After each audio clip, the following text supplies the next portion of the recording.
What's up guys, today we are going to be talking about car gamping, and you might be wondering what the hell is car gamping? Well, it's car camping while gaming, hence gamping, gaming, camp, okay, you get it. Look, life can be stressful. Nobody's immune from the daily struggles regardless of who you are or where you're at in life, and that's why it's so important to have a hobby, just like this one. It's something to get your mind off of all your worries and allow you to escape, even if that means it's only momentarily. Car gamping is something that I do from time to time, and I find it to be quite helpful when life gets especially tough and I feel the need to relax, but I'm having a hard time doing so wherever I may be. For me, since I'm quite introverted, getting away to play some games at a coffee shop doesn't quite work since I don't like being around crowds of people, so I fix that problem by taking a drive somewhere remote. It can literally be anywhere. I park my car, I get comfy in the back seat, turn off my phone, and I boot up some games in perfect solitude. Doing this when it's raining doubles the effect as you feel completely disconnected and sheltered in a small environment, and there's something so soothing hearing rain hitting the roof of your vehicle. So with that out of the way, I'm gonna go ahead and show you what you'll need to get started in this ridiculous trend, and yes, unfortunately, that means you'll need a car. However, if you don't have one, just watch the video anyways, because even though you're stuck at work or at school, you can still relax with me vicariously through your screen. The first step to car gamping is prep your go bag. For me, I have a special bag that sits in my closet with all the necessities already packed in, so I don't really do too much thinking. I just grab this bag and go. My bag of choice is made by Wandered, and it's the largest sling bag I could find, and inside it is a power bank, a bunch of cables, and my Steam Deck fits perfectly snug with enough space for an additional system. Step 2 is to pack a few devices or whatever device you have that you want to play. For this trip, I'm going to be packing my Steam Deck and my Trim UI brick,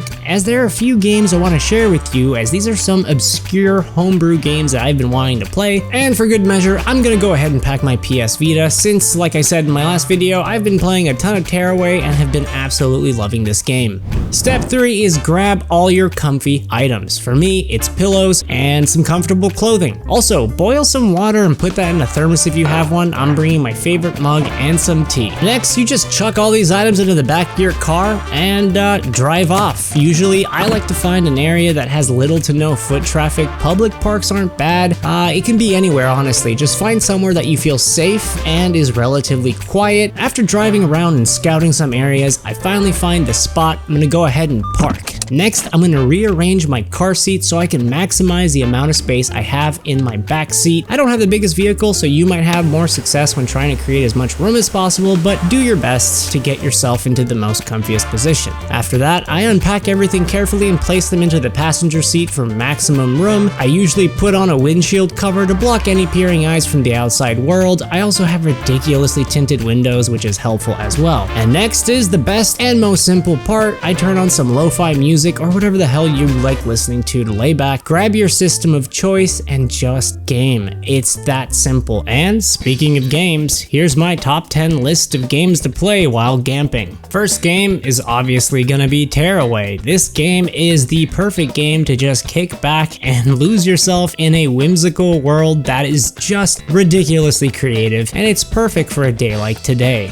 Next up is another game that I had mentioned previously, and that's the Minish Cap. It's a Zelda game for the GBA, and it's an absolute perfect rainy day game. The animations are fantastic, the soundtrack is awesome, and the gameplay is really engaging. I love the idea of being able to shrink into a tiny version of Link and being able to see the world from a different perspective. And the puzzles, they don't feel tedious, they're actually very fun to solve. And it's a perfect game to play when it's raining. Why? I don't know. This is just how I feel, so definitely try this game. Next on the list is a game called Dredge. There's something unsettling about the open sea, the way it just stretches out endlessly, concealing what lurks beneath, and Dredge taps into that unease pretty perfectly. It's blending the simple joy of fishing with a creeping sense of, well, dread, and it's one of the best indie games in recent memory. So yeah, if you haven't played Dredge, definitely give this one a shot. In fourth place is Signalis. Signalis gets its inspiration from games like Resident Evil, Silent Hill, style, and even Ghost in the Shell. With its fixed camera angles, limited resources, and tense combat, it creates a survival horror experience that feels both nostalgic yet modern. Every encounter feels meaningful, and every bullet is very precious. Your inventory management is going to be a challenge in and of itself. Every decision matters. It's a design choice that constantly forces you to think ahead, adding to the tension. Moving on, the next game is called Dedius. This is more of an obscure title as it's kind of a homebrew game. As described on its page, Dedius is an authentic horror Game Boy game that centers around a small boy who has a prophetic nightmare telling him everyone will die in 3 days and that he has to investigate his village to see how he can save them, if at all. The game has 11 endings and no direct path, leaving it up to the player to decide which is the best course of action. Lately, I've been going on a huge itch.io binge, and it is an absolute rabbit hole. There are so many games just waiting to be discovered, and Dedius is one of those games, if not one of my favorite out of them all. What makes this game so special is its commitment to branching narratives, and not only that, just the fact that the creator went out of his way to create a physical copy. For me, I absolutely love passionate artists who just want to bring things to life. This game can actually be purchased if you're interested in the physical copy. All the descriptions of these games are going to be listed down below, and even more amazing, you can actually get this game for free. However, you do have the option to leave a tip if you feel so inclined. Next on our list is another itch.io homebrew game called Entomophobia. A very interesting name. I guess it means fear of insects, and there's a good reason why it's named that, because in this game you are facing up against some gigantic insects. The story takes place in 2049. You wake up in an abandoned facility overrun by monstrous insects. How do they get here? What happened to the people? Who were they before you? The game doesn't spell it out at all, and instead it leaves fragments of story hidden in the world, forcing you to piece the grim reality together yourself. It's the perfect game that can be paired with your new Miu Mini Plus or your RG35XX SP, whatever you have. This game is a definite must play. Next up is another Game Boy homebrew game called Enceladus, or Enceladus, however you pronounce it, and it's not what it sounds like. This game takes place on an icy moon of Saturn in a desolate research facility where you play as an alien. And the whole point of this game is to try and escape, and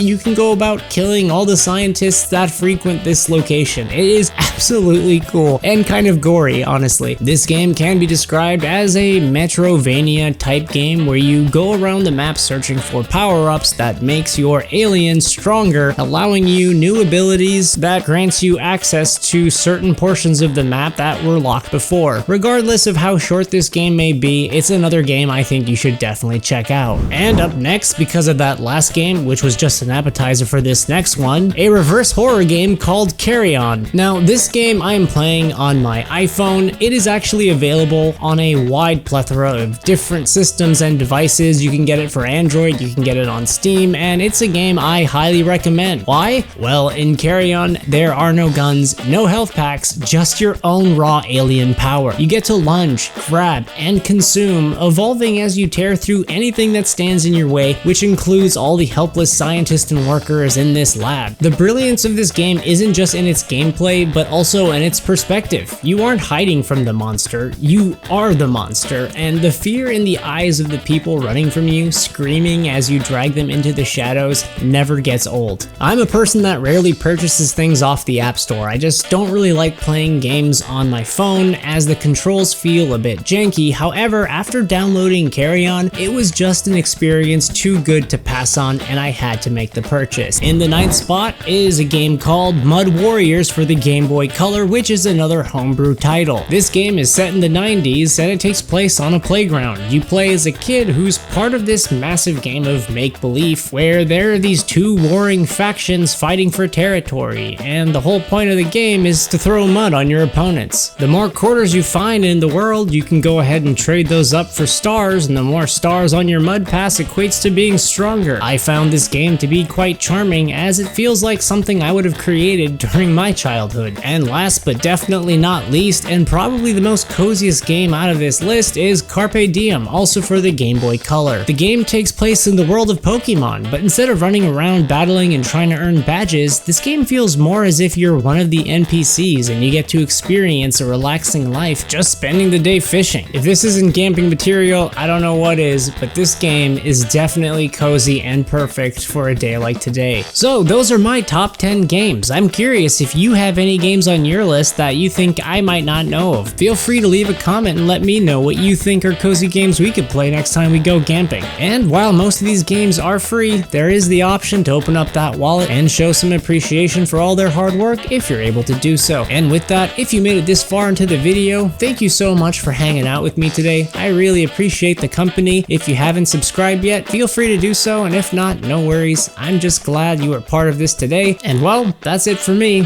Thank you so much for watching, and I'll see you in the next one.